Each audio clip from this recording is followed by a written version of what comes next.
Where's the beef? We could all be asking that shortly with how things are going in the cattle industry. Widespread drought and heat waves are just two of the many hurdles facing cattle ranchers this year. And the impacts of this summer could have long-lasting effects on beef prices and ranchers' livelihoods. I'm joined now by Chris Swift, commodities broker and founder of Swift Trading Company. Chris, thanks for coming on.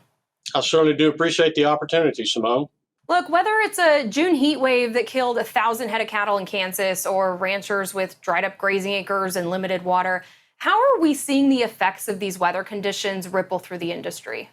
Right now, we're seeing a greater cow slaughter. The cow slaughter has been elevated for greater than 14 to 16 months now. It all started primarily in the Northwest, where we had the Montana, Wyoming, North and South Dakota areas began really dry last year. That impacted the cow herds tremendously there, and they started liquidating. This year, they've had a little bit of rain and been able to heal some of those pastures. And now we see the drought having moved down in the Texas area, Oklahoma and Kansas, and the extreme heats there. What it's really doing is it's moving a lot of the cows off of those areas there and bringing in a lot more heifers into the slaughter mix. What goes into the decision to cull down these herds? Well, a lot of it is just simply water and feed costs. So when you're talking about the cow-calf industry, pasture condition is the primary issues of what they have, and the water rights is what they're dealing with right now, the inability to get water.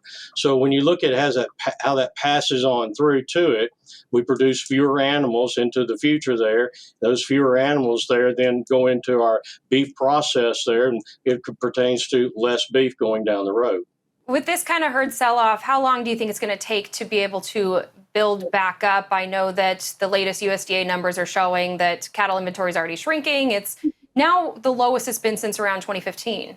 And that's true, and it'll take years. If we look at what the gestation period of a cow is, it's approximately 9 months. So even if they begin today, it would be 9 months before their first calves are born, and then it's approximately another 16 to 24 months before those cattle reach to the weights where they could be slaughter level cattle. So we understand that going through this process of trying to figure out how it's going to all improve in the timeline of it. First, we have to get the pastures healed back up again, ability to cut hay so we can have forage throughout the winters, and then let those cows grow up enough. So if we go back to the 2012 and 13 time frame, we began expansion right around 2013, and it wasn't until 2016 until we began to see the real impacts of greater herd size.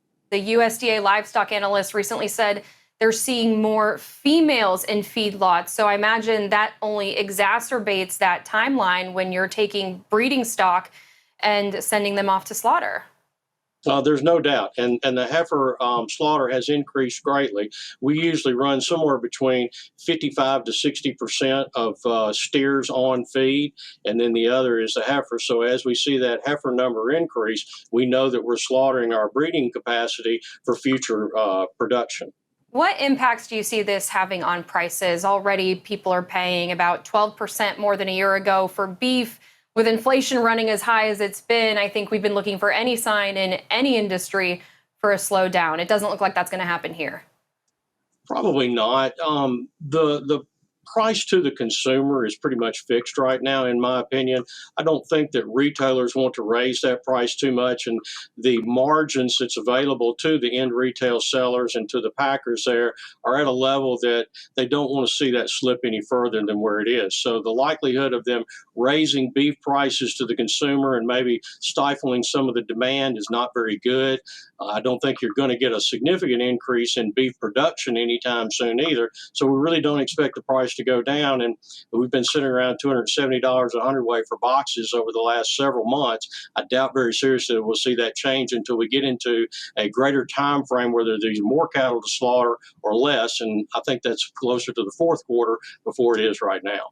And then when you're talking about margins, I mean, we think about the cost of raising up these herds anyway, the pain that we're feeling as Americans who aren't ranching, but we have our farmers and ranchers that are having to pay more for diesel right now, for fertilizer, and of course for feed as well.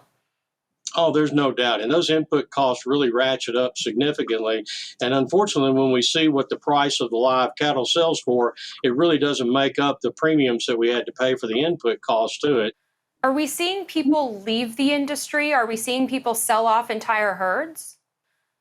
We've seen some. I think it's just kind of a culling liquidation right now to keep the herd together as much as possible. And they can cull that herd down to certain levels. And then beyond that, it makes it very difficult to reestablish those herds. But right now, I think all they're doing is just culling down to levels that they can maintain until we see if it rains. And unfortunately, there's not much rain into the forecast right now. So in another month, if we haven't seen any changes there, more likely you'll see another increase in the cow slaughter. Chris Swift, founder of Swift Trading Company, thank you so much for your time and expertise today. Thank you for having me, Simone. I appreciate it.